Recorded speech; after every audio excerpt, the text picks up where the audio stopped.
নারায়ণগঞ্জের সিদ্ধিরগঞ্জে জমি সংক্রান্ত বিরোধে জেরে এক ব্যক্তিকে অস্ত্রের মুখে অপহরণ ও হত্যা চেষ্টার অভিযোগে দোষীদের দৃষ্টান্তমূলক শাস্তির দাবিতে মানববন্ধন অনুষ্ঠিত হয়েছে। বিস্তারিত থাকছে এইচএস মোনা খানের প্রতিবেদনে। রোববার দুপুর 12টায় নারায়ণগঞ্জ প্রেস ক্লাবের সামনে এ মানববন্ধন করেন ভুক্তভোগী পরিবারের সদস্যরা।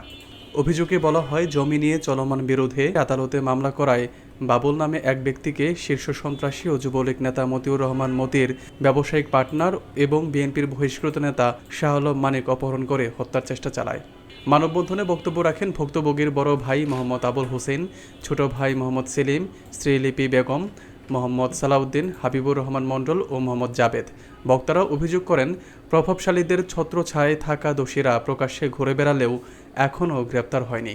তারা অবিলম্বে অভিযুক্তদের গ্রেপ্তার করে দৃষ্টান্তমূলক শাস্তির দাবি জানান এবং সাধারণ মানুষের নিরাপত্তা নিশ্চিত করতে প্রশাসনের প্রতি আহ্বান জানান।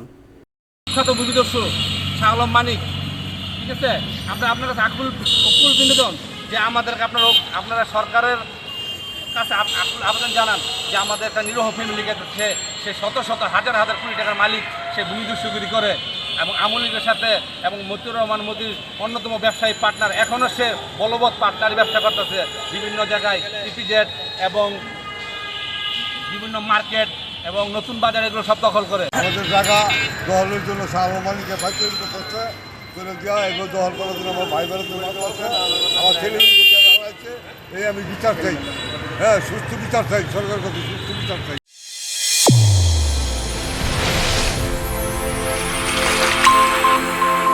চ্যানেল A1 হৃদয়ের স্পন্দন।